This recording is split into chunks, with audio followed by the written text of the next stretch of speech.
Hello everyone. So I just wanted to do a video kind of doing a final analysis of the now confirmation of Brett Kavanaugh to the Supreme Court. This happened Saturday late afternoon. And so the vote was 50 to 48. All Democrats except Joe Manchin voted against Brett Kavanaugh. All Republicans except Lisa Murkowski voted to confirm. Now, the thing with Joe Manchin, so Tom Perez, the head of the DNC, recently said that they would continue to support Democrats even if they voted for Kavanaugh. Now, I think my initial reaction to that was just the anger. And then I kind of thought, well, I talk about lesser evilism all the time. I basically say, a Democrat is always going to be better than a Republican in there, no matter what, pretty much. And I guess that is the case with Joe Manchin. I mean, because look, Joe Manchin is not a good politician at all. I despise the guy. There's a lot of bad things that you could point to in his record.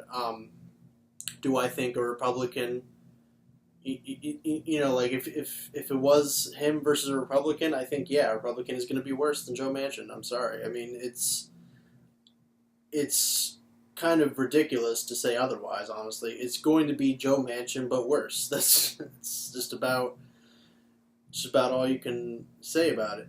But at the same time, yeah, I am mad at Tom Perez because of the fact that he's in a position, a leadership role, head of the DNC, and so he has the political force to, to get these politicians in line the way that he wants them to vote, honestly, the way that the party wants them to vote. Because, I mean, yeah, it's not as if, like I don't think any Democrats are happy that Joe Manchin did that. And maybe he's talking, maybe more his constituents in West Virginia, but we need a more unified message at the end of the day. So, politically speaking, Tom Perez giving up the ghost more or less with that, it shows that there is, they're this amoebus thing right now, the Democrats. They don't know exactly how to play politics the right way. Because the Republicans, they just run roughshod over everyone and do whatever they want. They don't care about it. So I would just like to see more backbone, basically, at the end of the day. So, I mean, yes, lesser evilism applies in my mind, but I think I'm able to step back and think Tom Perez should have been more strict in his rhetoric, because at the end of the day, yeah, it's rhetoric. When you talk about these kind of political topics, you find yourself thinking like, it's self-aware. So certain things when you're a politician you shouldn't say. Like if I was Tom Perez, I wouldn't explain all of this reasoning that I'm giving you right now. But yeah, you have a more strict lead on the party and say, yeah, if you support Kavanaugh, we're not going to throw our support behind you. And not to be sneaky, yeah, like I wouldn't want them to say one thing and do another. No, I want them to be transparent. But at the end of the day, yeah, you need to be a little bit more unequivocal, a little more direct, I guess, in your approach and your view on Kavanaugh, and that it's not like this thing that can just morph whenever you feel you need to. And I'm sure there's probably even more I can say on that. It's kind of a difficult issue, but and yeah, so Lisa Murkowski voted to I'm sorry, she didn't vote to confirm, and so Mike Pence could have been the tiebreaker, like I believe that happened when they confirmed Gorsuch to the court.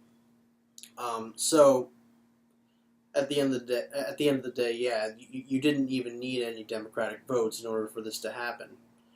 Um, I think the takeaway with that is that it doesn't take that much common sense to look at this contentious situation here where this guy is, basically the least popular Supreme Court justice. He just got on there. He's the least popular.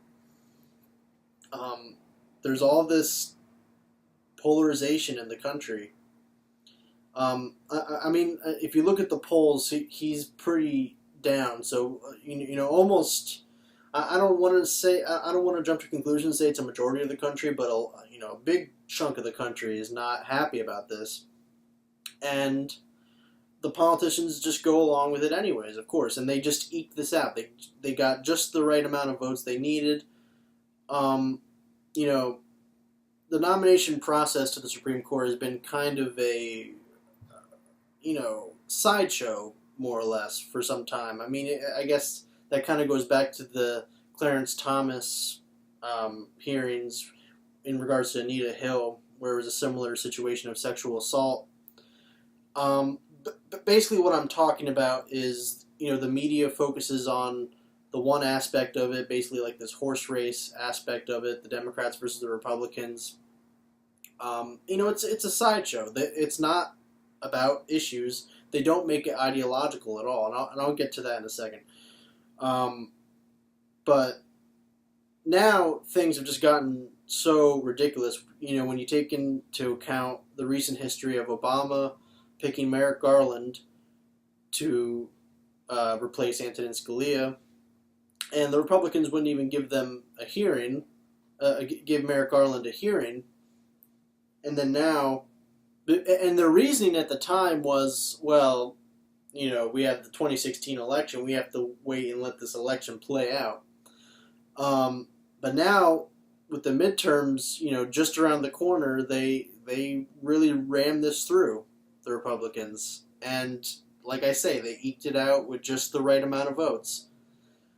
So, the American people are losing faith in our institutions at the end of the day. And obviously that's a problem that's predating what happened in regards to Kavanaugh, but it's just going further and further and further.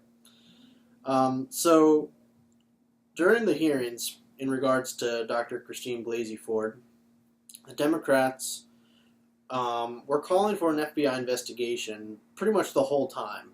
Like I feel like every Democrat brought that up. And, on one level, like I said in my last video, I think it's completely reasonable to understand why you feel the need to really insist on that. I don't want to dismiss that aspect of it, but what I kind of, in retrospect, didn't realize, now that I am looking back on the whole thing now, is that they really just put all their eggs in one basket with this, and it served really more to their detriment in the sense that certain Republicans, these moderates like Jeff Flake and Suzanne Collins, they used it symbolically to stand for Kavanaugh while pretending that an honest investigation happened, and it really didn't. When you look into the details, but on principle. So let's, I mean, I want to talk about it just in terms of reality right now, because I don't know what a real investigation would have done to the vote if we had really had an investigation and released the findings. But basically what happened is they stood by it symbolically. They said, oh, we let this procedural thing happen, so now we can vote for him. Yeah, right? Okay. And, like I say, it wasn't a real investigation. It wasn't a full week. The White House micromanaged the whole thing, pretty much, and the FBI, they completely ignored one of the allegations, the ones against, the ones that Julie Swetnick had brought up, and hers were very elaborate and kind of like this ongoing thing where there'd be gang rape parties where Kavanaugh was involved with his friend Mark Judge. So they didn't even interview her. And there were numerous people who wanted to come forward as witnesses, and a lot in regards to the allegations from Deborah Ramirez, where what happened with that was Kavanaugh allegedly exposed himself in front of her. She was on the floor, and they were all kind of drunk, and he took out his penis and exposed it to her. And there were people that wanted to come forward as witnesses, and the FBI didn't interview them. And the findings were confidential, like I said. So I think there's a lot about this that we don't know. The FBI didn't do a full job, and that was the fix was always in, basically, from that point. As soon as the White House started micromanaging what they were going to look into, what this was just a way to appease the Democrats. And so ultimately my point is that the Democrats should have focused more on ideology, on Kavanaugh's views, and really hammered away on that. And even you could focus on his temperament, because his temperament in the hearing was completely awful, and everyone kind of acknowledged that he was this angry, bumbling kind of guy that was just yelling and was accusing the Democrats of like this big conspiracy that involved the Clintons, and that's like a level of partisanship that you don't really see in Supreme Court nominees. I mean, like, the whole idea is that they pretend like they're above that. So, and obviously there is a level of BS there, which I'll probably talk about a little bit. Like, every person has their own personal views, their own biases. But for him to reach that level of partisanship and anger, and not even like hide it like it's just like it's nothing, he's nonchalantly putting it out there, that's a pretty bad sign, I would say. It kind of signals that maybe the worst is yet to come now. And so I in my last video I went over Kavanaugh and the issues. I want to go over again, and it's kind of frustrating because he's on the court now. There's not much there's nothing anyone can really do about it much at this point, except for try to impeach him, which the Democrats, specifically Nancy Pelosi, said they weren't going to try and do. But these are things that you could have brought up and made it about ideology, but the Democrats didn't do that. So Roe versus Wade, he has not unequivocally said that he wouldn't overturn it. And this kind of gets to a broader point where nominees, they kind of dance around questions that the senators will ask them. And, he wants to act like he only follows the law and he doesn't insert his own opinions, which is why he dodges the question, like I'm saying. Whenever a senator would ask him, what is your personal opinion on Roe versus Wade, he would say, like, well, that's against judicial norms to disclose my own personal beliefs, because it would show my own bias. Yeah, well, I think we have to be looking and thinking of this completely different, because we shouldn't be naive about this. Obviously, people have their own opinions and their own interpretations of what the law should be. Even people on the Supreme Court justice, they're not above the fray, and like, a lot of people try to think of themselves like Antonin Scalia did, like they're strict constitutionalists, only the strict letter of the law, but they're reading into things what they want to, obviously. And they have their own world beliefs, right? So what he's really doing is leaving a little wiggle room so that if he ever does rule against abortion rights, he can say, well, the merits of that case specifically simply led me to that conclusion. But no, I mean, his mind's already made up. The thing is, he's not giving away that his mind is made up, or he's just trying to avoid what he thinks and not say that because he knows that would disqualify him. He knows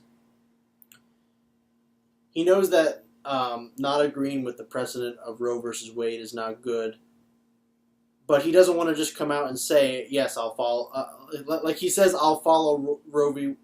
Wade, yeah.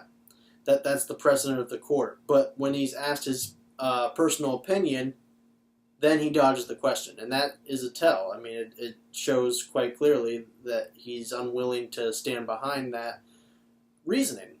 And it should be obvious. It's like the same thing with the FBI investigation. He refused to say, when people would ask, do you stand by having an FBI investigation? He would be like, I want to do whatever the committee wants, and then they would say, I want your own opinion. Do you think there should be an FBI investigation? He would refuse to say that outright. Why? Because he probably knows if there was a real investigation that there would probably be a lot of unflattering things about him. But just the reluctance of saying that is very telling and important. When it comes to executive authority, he floated the idea that Congress should pass a law exempting a sitting president from criminal prosecution and investigation, including from questioning by criminal prosecutors or defense counsel. I remember when Suzanne Collins went up to basically justify her vote for Kavanaugh. I mean, what a real show of self-aggrandizement and just narcissism. It's like she was on the fence, and it looked like she might end up voting against him, but and there are a lot of people trying to push her to vote against him. And she went up and talked for 45 minutes and gave all these BS talking points and rationalizations for Brett Kavanaugh. And I remember she talked about this issue, and she talked about that quote because that's something he said in 2009 in like an article, like an opinion piece I think he wrote. The Congress should consider passing a law exempting a sitting president from criminal prosecution and so on. And she mentions that, and she's like, I think the opponents are off target with this one. And then I don't remember what she said, but she like moved on from it so quickly. I was like, you didn't explain that away, did you? Like, no. She's trying to like tell you like don't believe your lying eyes, but no, like the words on the page in his quote, like that's, I don't know how you could consider that rational at all. But I just wanted to bring that up.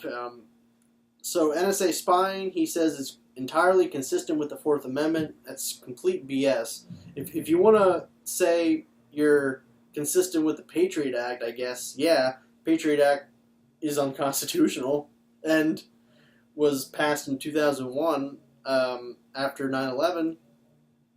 But it's not consistent with the Fourth Amendment. The Fourth Amendment says you need a specific warrant to inspect people's personal belongings, and I think that would include their metadata. Texts and emails on your phone, and the NSA can just spy on these things, whenever they want to, and they do surveil people whenever they want to, and it's all stored in a big database. So, no, I mean it's just not accurate to say it's consistent with the Fourth Amendment. And then net neutrality, according to him, is against the First Amendment and unlawful. I found this interesting. He said it transforms the internet, which is kind of, like net neutrality was designed to basically keep the internet the way it is. And without net neutrality, what it's going to do is open up the door for internet providers to price gouge people. And you'll have fast lanes for whoever pays the top price, basically. And that's going to limit people's access to information, which, if anything, that seems to me like it's against the First Amendment. I mean, call me crazy.